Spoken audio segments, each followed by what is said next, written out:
So, Paddy, every now and again, a news story comes along that is important and interesting and politically significant, but also sometimes just downright strange. And today we're going to be talking about one of those curiosities.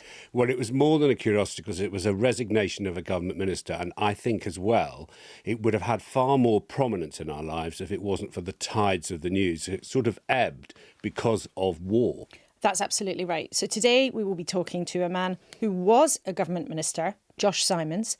He had to resign, having been at the heart of a big controversy about a Labour organisation that was always charged with having been part of getting Keir Starmer into power.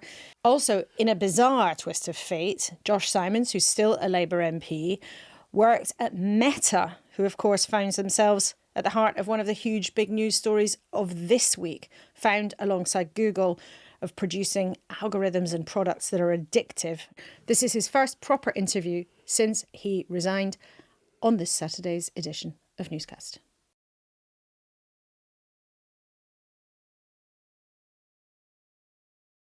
Hello, it's Laura in the studio. And hello, opposite you, it's Paddy in the studio. So if you know absolutely nothing about this story, shall we just go through the bare bones? Because it's one of these things that blew up in Westminster and became quite a big deal, but everybody might not be across the exact details of what went on. Yes, so man who was in government had been man in opposition, trying to get opposition into government, working in a coalition of people desperate to get Labour into power, and they gave it themselves a name.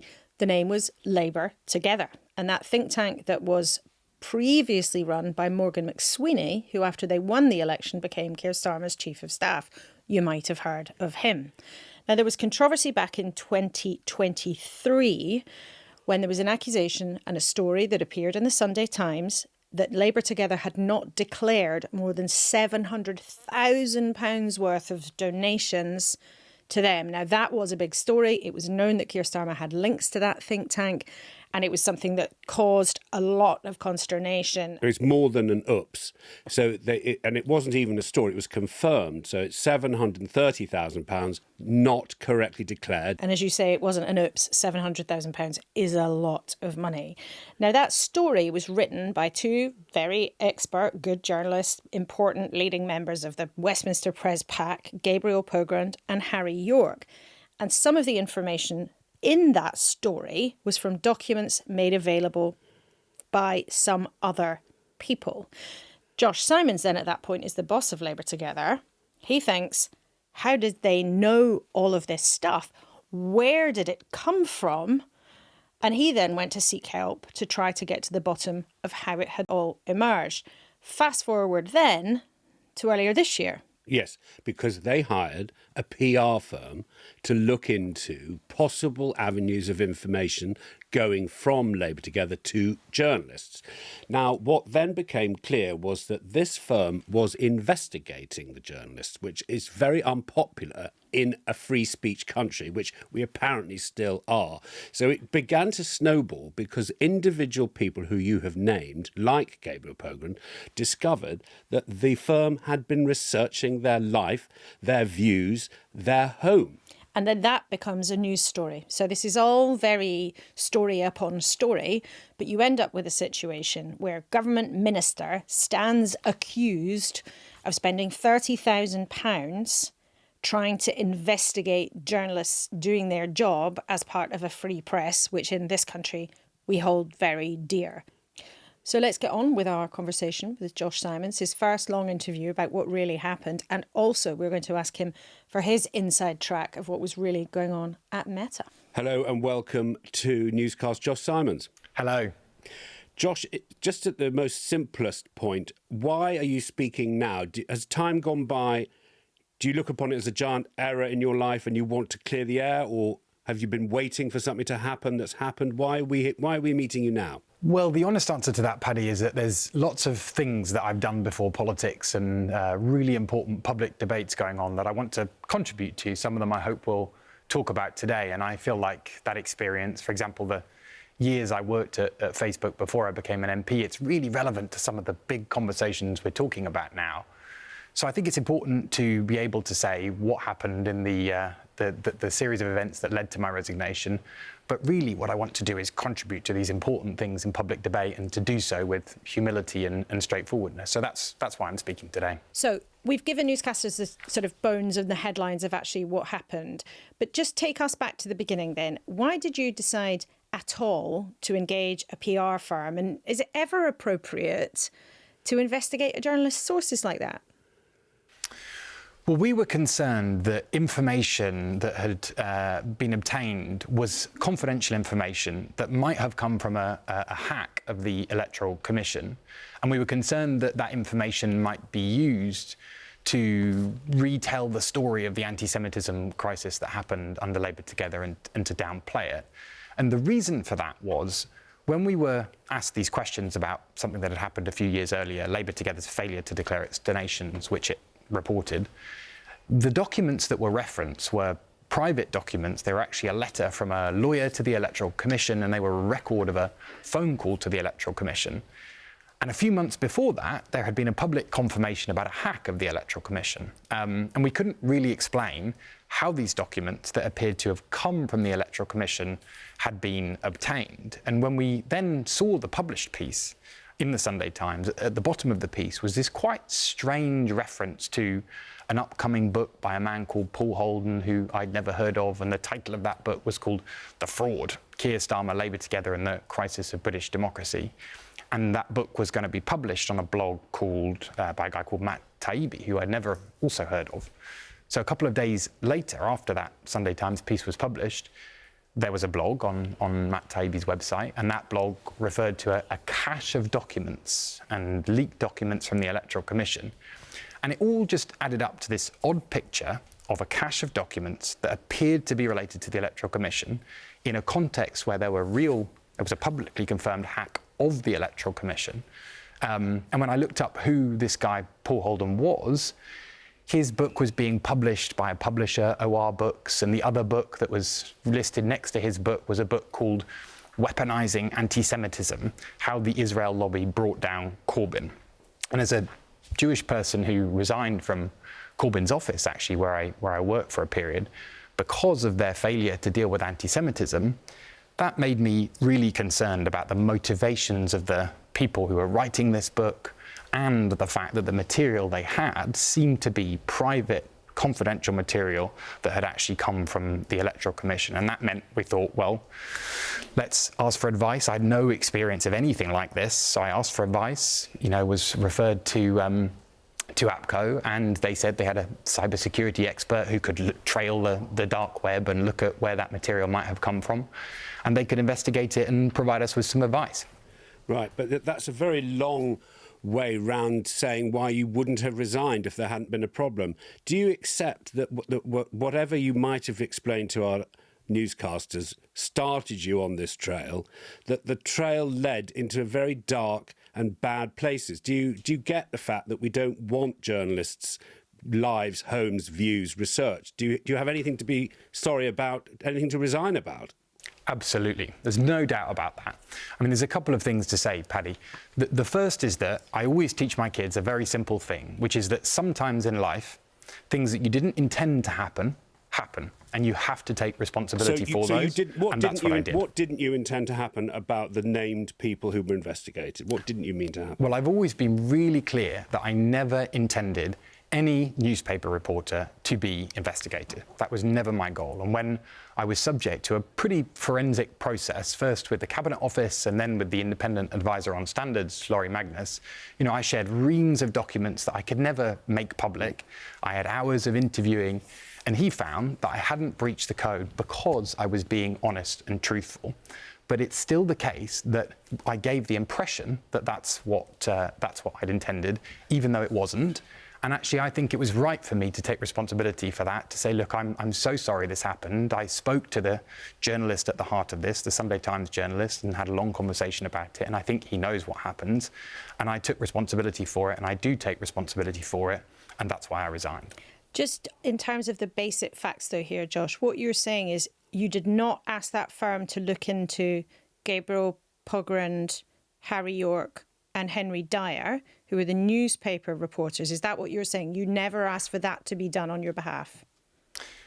Yes, and actually it was a bizarre start to this whole affair. When I was contacted by The Guardian maybe 6 weeks or so ago, they were asking whether I'd asked a series of journalists, including Henry Dyer, for example, who I'd actually never heard of at that point. And the basis for that question was a document that I'd never seen, I've still never seen, that described those journalists as persons of interest. And that is just not a document that I ever asked for, that I ever wanted, or, as I say, that I'd seen then or have seen now. There was one journalist who was investigated in the document that I said. That was Gabriel Pogrund, who you just mentioned, who I've known for a long time, well before I was an MP. And what I saw in the document about him was wrong, it was baseless, and it was completely irrelevant to the question that we'd asked. Because, to go back to where we started, this was never about the journalists themselves.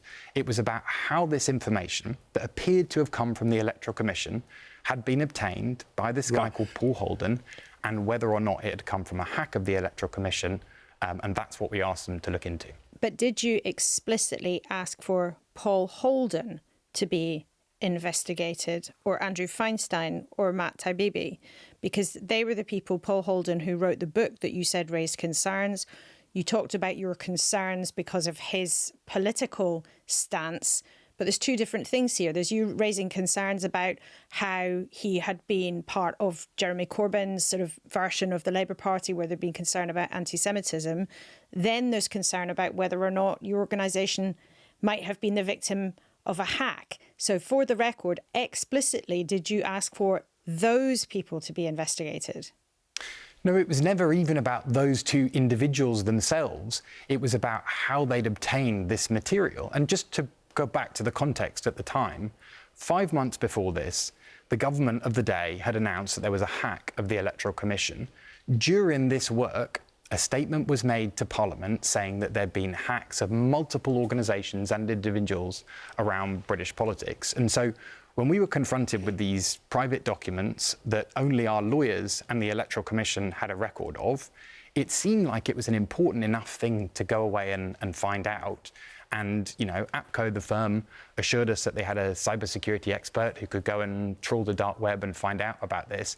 And, you know, if I'm being really honest, I had absolutely no experience of this. And there's things I've learned about, you know, this sort of world and how to conduct yourself in it.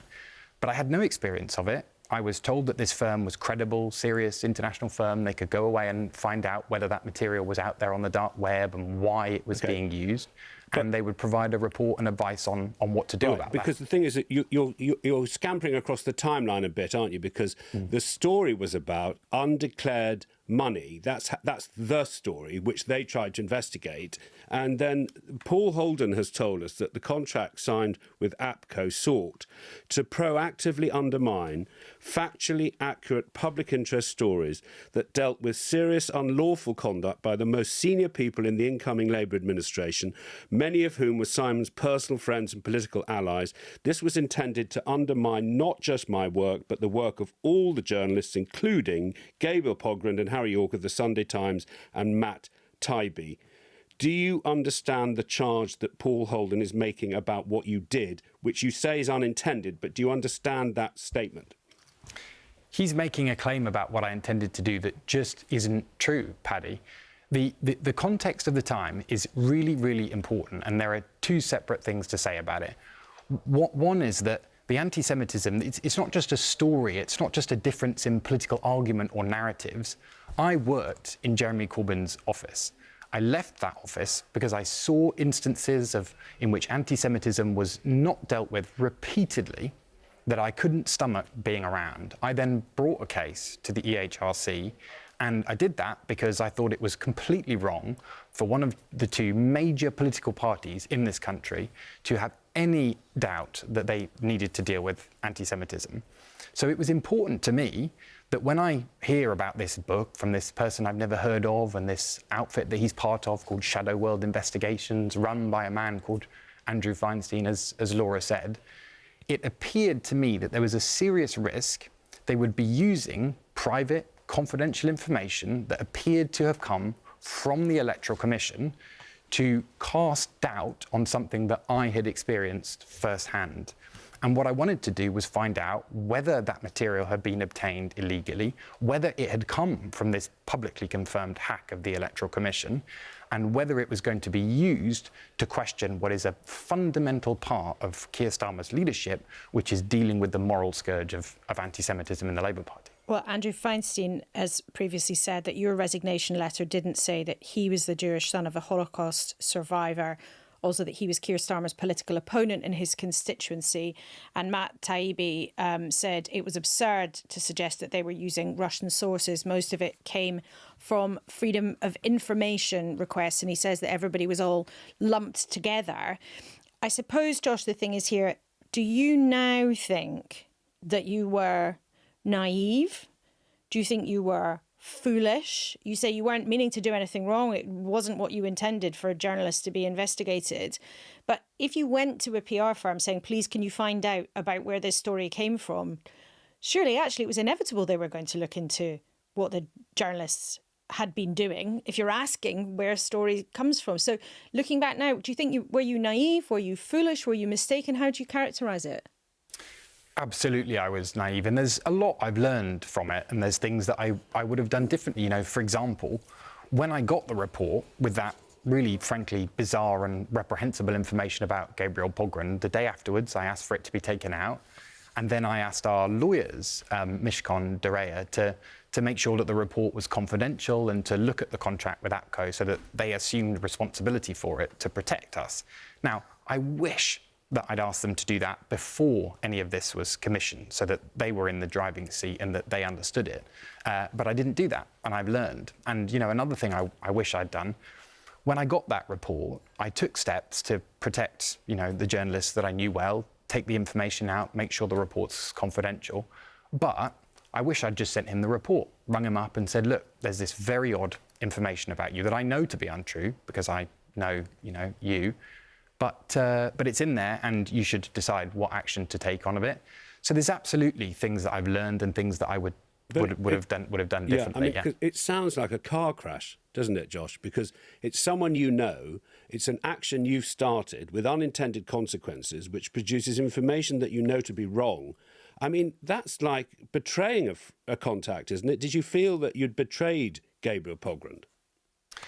I don't think that's fair. I mean, I've spoken to him at length, and we've discussed what happened along the way and why this went wrong and in the way that it did, and not at all the way I intended. And I think he knows what happened, and he knows my role in it. And he, you know, I hope he knows, and I think he does know, that there was no betrayal. You know, it was never about any of the journalists who wrote the news stories about Labour Together. Labour Together said that it had failed to declare those donations, and I issue quotes all the time saying we did fail to declare the donations. There's never any denying of that story. It was about how the material that was used in this book by this guy came to be obtained, whether it was obtained illegally, and whether it was going to be used to misdescribe and, you know, redescribe an important part of the Labour Party's history, an important part of what Keir Starmer did to change the Labour Party. And that seemed important to me to get right. And I think Gabriel Pogren knows that, you know, the intention was never to have him as an individual investigated at all. Can you see, though, why, by opponents of Keir Starmer in the Labour movement, that this does look like sort of absolute control freakery from his allies, from an organisation that many of them didn't really trust, that was set up to try to get Labour back into power and to try to propel him to power, hiring a firm to look into how information got into the public domain, targeted at people who'd opposed Keir Starmer, who'd been Jeremy Corbyn's allies. Can you see why it looks like, you know, control freakery? And in terms of investigating how information gets into the public domain, some people looked at this, thought this even looks quite sinister. Well, I can absolutely see why it created an impression that we somehow wanted what happened to have happened. I mean, I've always been really clear. I never wanted any journalists, any reporters to be investigated. I've always said that. And in being subject to this intensive process where I couldn't talk about anything in public, I couldn't share the documents that I was sharing privately with that process, that's exactly what the process found. That I'd told the truth, I'd acted with integrity, and I think that's important. But sometimes your intention doesn't matter. And I really, I mean that. I think it's important in life sometimes to take responsibility for something because of the impression it gave, because of the effect it had, regardless of what your original intention was. And in resigning, that's exactly what I've done. I'm taking responsibility for what happened, regardless of the intention that I've always been clear about. And that's why I chose to resign. And did you go quickly enough looking back? Do you think if you felt this bad about something which I've described as a car crash, do you think you should have walked the plank sooner? I think it was really important, actually, to go through a rigorous, independent process. For example, when this story started, it was based on a document that I'd never seen, and I've still not seen, labelling several journalists, some of whom I'd not heard of, as persons of interest. The fact that I'd never seen that document is one thing to say to a journalist, but it's another thing to be able to show it to the person who's responsible for investigating ministerial standards in private, in a rigorous and detailed process. So it was really important to me. I am a person of integrity. I tell the truth, and that matters to me. And to go through a process privately, even though it was pretty painful to be subject to that, I couldn't speak in public, the documents I was sharing in private, I couldn't share in public. Even though that was a difficult process, it was important to me to show that I was telling the truth, I was being honest about what I tried to do and why, and that's exactly what that process found. Why did Labour Together not declare the money properly? I have no idea. I wasn't the director of Labour Together at the time. When I ran Labour Together, it wasn't a shadowy, nefarious, complicated organisation. It was a political think tank that was explicit that it wanted the Labour Party to win the election and therefore declared all of its donations. And what we did was scour our country for talented, brilliant people, many of whom are now advisors or MPs or ministers in some cases in this government, because we wanted to inject talent into the heart of the Labour Party and frankly do some much needed thinking in a politics that is too often devoid of ideas. I'm proud of the work that we did under my leadership. One of the values that we put first was humility. One of the things I would always say to the team of what was then almost 40 people was, whenever you go to a meeting, take a notebook, because there's always something you can learn. That is the kind of organisation that I ran under me. I'm proud of that, and I think the people involved are proud of the work we did too. But did you never ask? I mean, you were boss of the organisation that was, in the press for having made a quite big financial mistake. Did you never ask? What was important for me was that we had failed to declare the donations, that we should be completely upfront about that, explain the investigation that went on. There was there was nothing complicated about that at all. We issued many public quotes while I was director saying we had failed to declare those donations. We self-reported to the Electoral Commission. That was the right thing to do. And then when that investigation concluded, we paid the fine. And that was every time this story came up when I was the director, that's what we said and that's what we did. And that was the right thing to do. Because the man you worked with went on to be Chief of Staff in Number 10. So it's like, should he ever have been appointed if he couldn't add up? Well, after he went into that job, the investigation into Labour Together's failure to declare the donations happened, and it happened because Labour Together said, we have failed to declare the donations. The investigation happened, they cooperated fully with that process, they paid the fine at the end of it.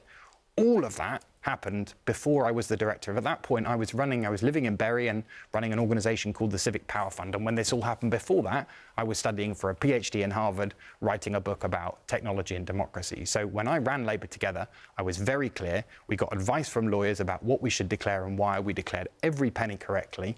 And I was proud that we used the funding we received to hire talented people to help make this government better and to do the thinking that our politics needs to be done.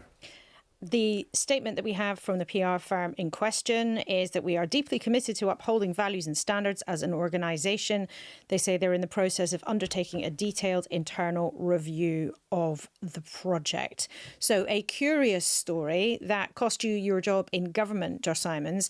But as you say, there is plenty for you now to talk about and areas where you want to contribute, not least, as you've mentioned there, that you wrote a book about algorithms. And you wrote a book about algorithms partly because you were working at Meta for several years, who, of course, have found themselves in the news in a very, very big way this year. When you were working on ethics at Meta, just tell us, what do you actually do all day? So my job was to help set up this team and grow this team called the Responsible AI team. And our job was, when Facebook was building AI systems, which it does across almost all of its products, newsfeed, chat spots, Instagram feeds, groups, almost everything you see on Facebook is powered by AI. And our team's job was basically to say, look, when you build an AI system, you have to think about the harms that it can cause before you roll it out across your products. And then when you think about those harms, you have to take responsibility for them and address them where appropriate. And that's not normally how big tech companies work. They normally have engineers and tech people who design these things, and then just before they get launched and unleashed on the world, lawyers and policy people come in and look at them and sometimes say, well, you can't do that because it might be illegal. But those really important questions about harms, very rarely, at least when I was there, were getting asked at the start of building those systems, and our team's job was to change that. What do you think of the case? Do you think it's terrifying, the tech bros, what happened in Los Angeles and New Mexico, finding that they know their stuff's addictive and they're peddling it to children, basically, which they're going to appeal, for the record. Do you think it's terrifying, the tech bros? Well, I hope so, basically. I think it was so obvious to me that when you build a set of AI systems to maximize things like clicks and likes and shares and angry faces and things like that, what you're doing is designing AI to addict people. You're trying to make them keep coming back, and you do that by making people feel shame or fear or anger or guilt. And all those emotions are addictive emotions. And when you build an entire ecosystem designed to elicit those emotions, you're going to damage people, you're going to make it harder for them to concentrate, to feel joy, to do other things in life, to maintain motivation. And that is a fundamental question, not actually about the technology of AI itself, but about how the whole business model of social media companies that ultimately are about people coming back and spending time works. And that's why this case is probably the biggest big tech case ever. And I'm very proud to be a part of it, because it gets to the very heart of what these social media companies do. And did you say that at the time, Josh? Because I think a lot of people listening to you, you worked at Meta for 3 years. You've just explained very coherently why, in your view, they were deliberately creating products that were addictive to people. Were you warning that at the time when you were on their payroll? Absolutely. The whole purpose of our team was to change the way that Facebook built AI systems, or Meta as it now is, so that they took responsibility for the harms that those AI systems would cause. That was the very purpose of the team that I was on. And as the team grew and there were more and more high-stakes decisions about things that would be required for them to do that, the sort of pattern that I observed was, despite things that I'd written, despite rooms that I'd been in, despite the recommendations of some other people in our team, it wasn't happening. They weren't doing it. Every time a decision was made, it seemed like the opposite of what they would need to do to think about these harms and these addictive harms. And the only real conclusion that I could come to, and I think many others did in the team too, is they weren't serious. They didn't want to take responsibility for it, because in the end, you know, that engagement, that revenue was more important than the things that you'd need to do to take responsibility from those harms. And that's why I left the company in the end. So in your view, they were very clearly putting profit above the welfare, particularly of young people, but above the welfare of their users? Yes, I mean, it's a weird world, big tech and these social media companies, because they use lots of abstract things like engagement and meaningful social interactions and value and so on. So no one ever says, you know what we should do is we should build a system that's going to addict children, or that's going to stop adults concentrating, whatever. So it's never actually said out loud. But in the end, if what they needed to do was think about harms at the start of building these AI systems rather than after the fact in order to take responsibility for them, and they keep choosing not to do that, what conclusion can you draw other than actually you don't want to take responsibility for this? It's almost like you want to keep your eyes closed, even though you know that if you opened them, you'd see things that you didn't like. And that's essentially what they chose to do repeatedly. And Josh, you say you were in lots of rooms. You made many warnings. How high up the business did those warnings go? Did you tell Nick Clegg, a name that will be familiar to many newscasters? Did you tell Mark Zuckerberg or people who work closely with him? Well, I have to be a bit careful, Laura, because I've testified in this case, the evidence that I gave and the documents that came up in evidence discovery are under something called a protective order, which means that in US courts, you can't legally disclose them or publicly refer to them. But I think it's important to say that our team's job was to send up decisions to the very top of the company and to make sure that those decisions were the things that the company needed to do, in essence, to take responsibility for the harms that its AI systems could cause. And that involved writing memos and recommendations that went to the top of the company, and for those recommendations to then be decided on and come back down so we could implement them. But actually what tended to happen is when we wrote recommendations and they went up, the decision that came back was very rarely the decision that you would need to make to take responsibility for the harms that your AI systems will cause. So Laura has done a lot more work than I have in this area, but together we've met Ian Russell, who's the dad of Molly Russell, and you're a young dad yourself. And I wonder, do you think that this is, will we look back and think it's like asbestos in schools, or like smoking, that in the era when tobacco firms flogged cigarettes and there was a gap before they were held to account? On what scale is this scandal, and how much do you feel it as a dad yourself? Well, I've got 2 kids, as you say, Paddy, and I've got one more on the way in a couple of weeks. And, congratulations. Thank you. I worry about it all the time with them. I mean, I think it's probably not an exaggeration to say that the way that social media is using AI is one of the biggest experiments in how human consciousness and human attention is shaped that we've ever had in the history of humanity, basically. You know, I was in a town hall just yesterday in my constituency in Makerfield, and some of the kids there who were in year 6 were spending 7-8 hours a day at the weekend on this. And when you ask them what it feels like to stop using it when they're in school, they talk about feeling anxious and bobbing their knee and start scratching their legs and so on. And it's adults who say that too. Adults often say now, "Ooh, I'm struggling to concentrate. I find it harder to focus on one thing at a time." If human beings cannot focus, cannot ask questions, cannot see things through from start to end, we are in a really tricky state, both as individuals and also in general for our society and democracy, and that's where I think we are. Well, it's really striking. Laura said at the start, you're at the confluence of 2 giant news stories, and I'm so pleased that we're able to listen to you on both of them. I mean, we did an experiment on Radio 4 where we asked listeners of all ages to give up their phones for a week, and there was 100% of them said they were happier at the end of that week by giving up their smartphone. People from different walks of life. Yeah. And I wonder, have you changed? Were you addicted? I mean, I'm not trying to be personal here. Did you change your use of your own device? Did you feel you were going too much doom scrolling, or especially in your job, which we've just been discussing? Were you asleep? Were you sleeping? Were you up at night doom scrolling your own troubles?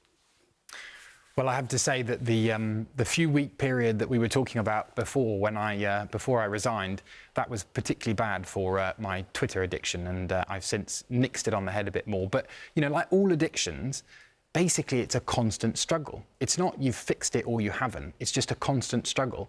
And as long as the thing is there that addicted you in the first place, or that is constantly tempting you back, you've always got to go back to it and say no, or actually accidentally I'm on it for 3 hours instead of 1 hour. And it's a kind of constant fight. And the real question is, for politicians like me, why do we let this technology be deployed in this way that is undermining our democracy and public sphere, that is stopping people pay attention? It's our job to think about the kinds of people we create, the kind of future world we want to live in. That's what we are responsible for doing. That's why people elect us into Parliament.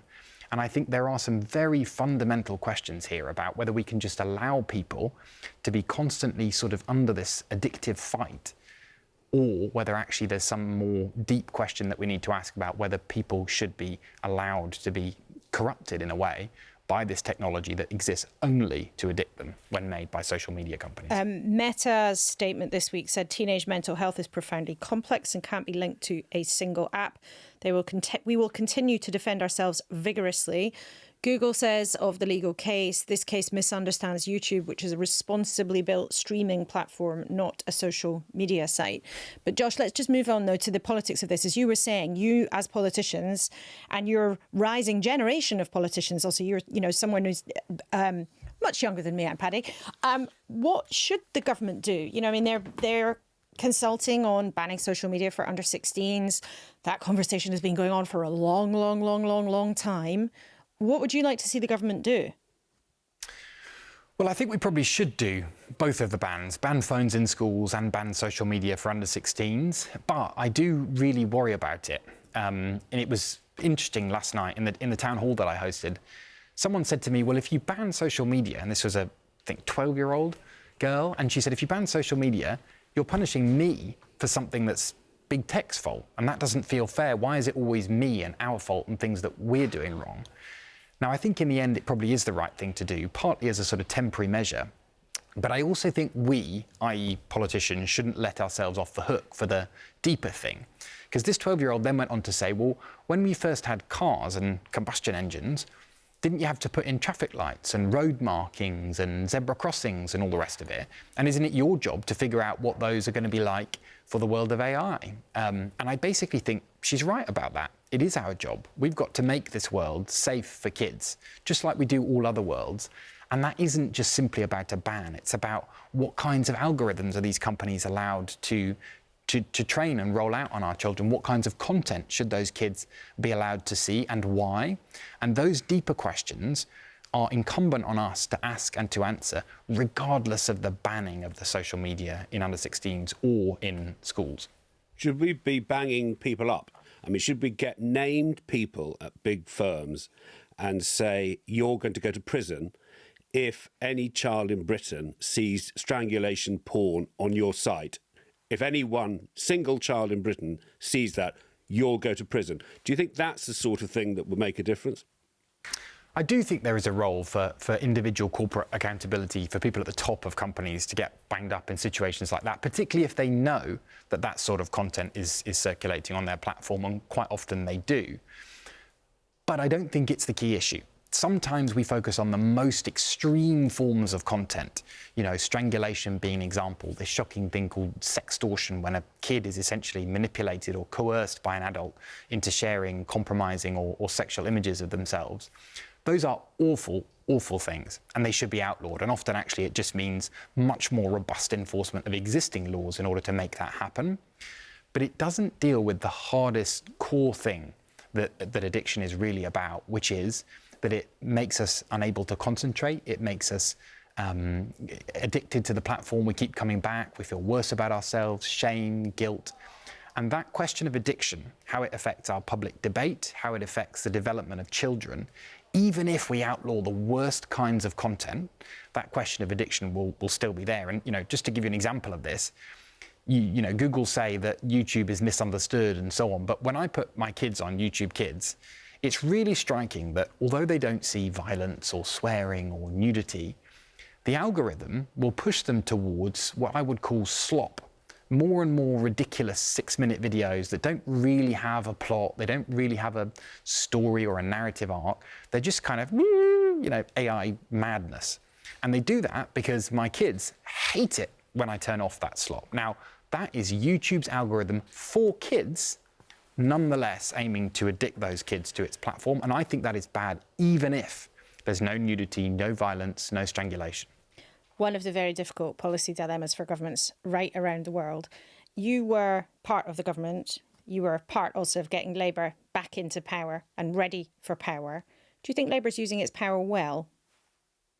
Well, I think there are more things we need to do. So, for example, I think Ofcom has got to enforce more quickly, enforce more robustly the Online Safety Act. It actually has a lot of powers under that act to look at the risks that social media companies might pose to children. But it's not yet got to the stage of actually enforcing those. And I think it really needs to do that. And I think it needs to do that quickly. I also think that the Competition and Markets Authority, we actually have a fantastic world-leading CMA, and a particular bit of it, it's called the Digital Markets Unit, which is essentially responsible for thinking about competition in big tech. It's a really, really good bit of law that sits under that, and it's a really good regulator. But again, what I want to see is some real confidence in taking on that and in driving through enforcement action. And I don't think we should be too afraid that Facebook's going to, you know, cancel a data center here or whatever it might do in response. Because in the end, the welfare of our children and the minds of our citizens is more important than almost anything else in a country. More broadly, do you think the government's using its power well? I think always with any government at the moment in this issue, they're struggling to keep up with the sort of gravity of the issues and the pace of it. And I would like to see them go further and faster, more robust enforcement of the Online Safety Act, asking those deeper questions about kids and addiction and so on, and making sure that there is real competition enforcement in online tech, including to make sure that future growth in the tech sector in our company is not burdened and held back by big tech who buy up small companies and essentially strangle them. So on all those things, I think there is a lot more that we can do. And most of that is about using existing powers much more aggressively, much more confidently, and with much less fear about retaliation. And I suppose, Josh, you're sticking very carefully to the regulation of online companies there, which is a hugely important issue. And we've discussed it with you, and it's great to hear your insights. But more broadly, you're a Labour MP in a government that is very unpopular. It's going into a set of elections where most expectations are that you're going to get absolutely hammered in England, in Scotland and in Wales. Do you think that Labour is providing effective government right now? Well, I have to say, since I was elected 18 months or so ago, I do think there is a big gulf between what happens in Westminster and what people feel like out there, including in my constituency. People in my patch feel angry, frustrated. They feel like we're almost sleepwalking into crises after crises after crises.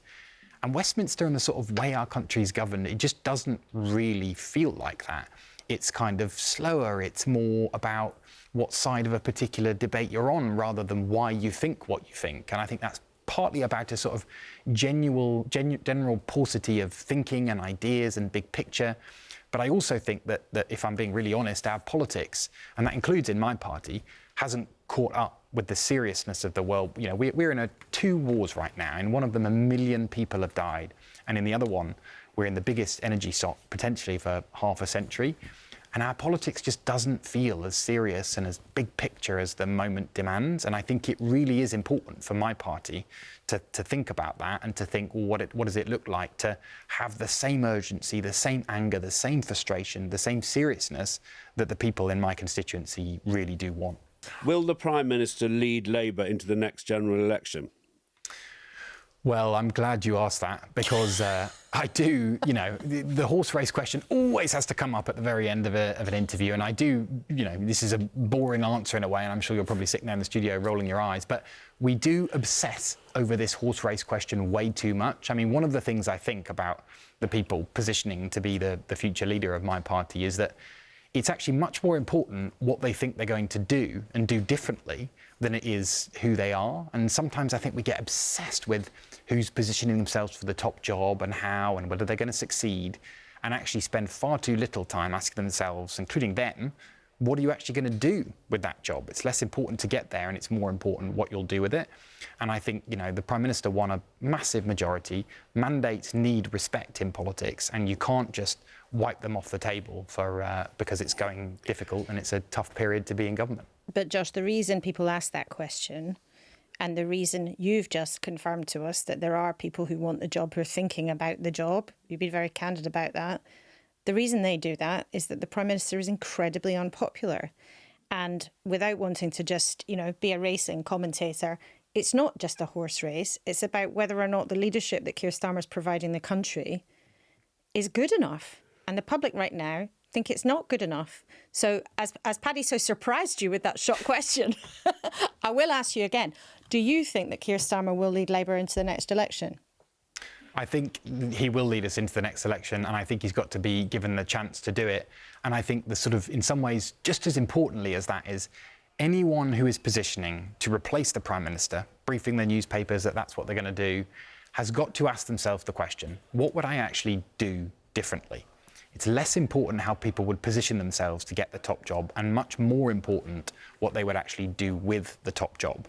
And the fundamentals of our country right now are that we are facing some of the biggest challenges we have for decades and decades and decades in a geopolitical context where it is really hard to solve those problems.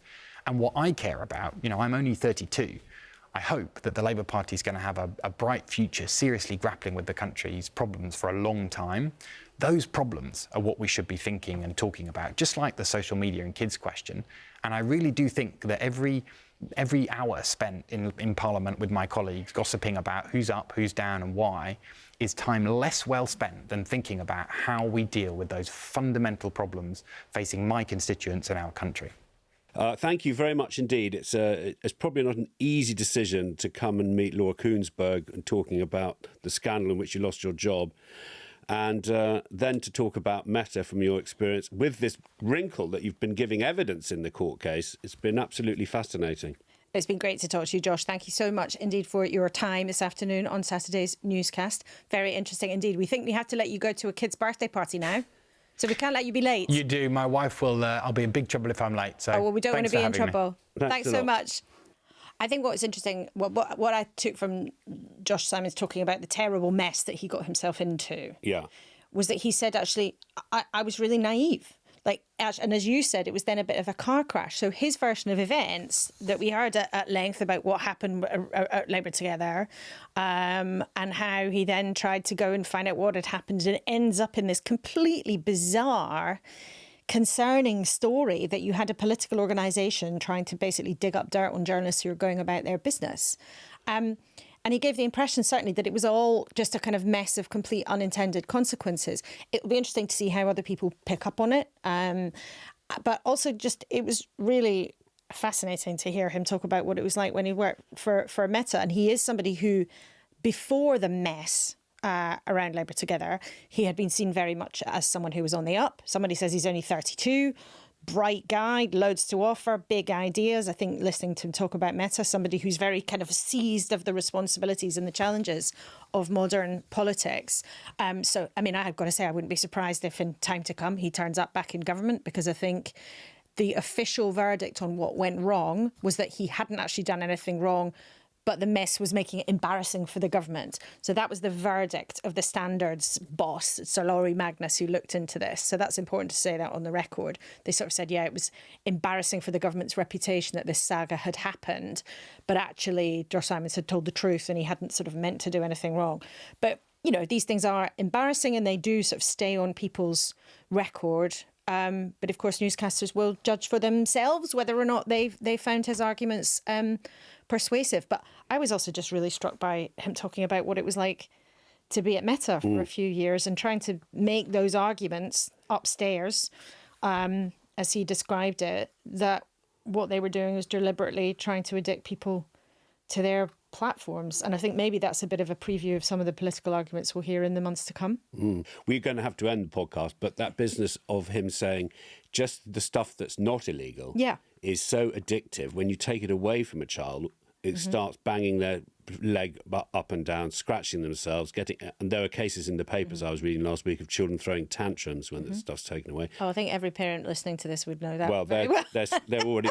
But the thing is... tantrums were invented before technology. Yeah, good point. Well, that's the most interesting part. We have to end, unfortunately, on one of your philosophical humdingers. Well, and we should also say, technology is also amazing. All sorts of risks and excitement. I mean, there are all sorts of rewards and excitement and fun from technology. Thank you very much indeed for listening and watching. Goodbye. Goodbye.